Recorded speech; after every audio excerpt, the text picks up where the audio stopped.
Hello everyone, welcome back to my YouTube channel. In today's video, I'm going to show you how to fix app not install problem in your device Vivo Y28s. In this video, I'm gonna share few tips and tricks that you can use to fix it.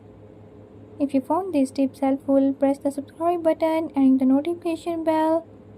Make sure to watch complete video and learn how you can do it. Let's watch the video.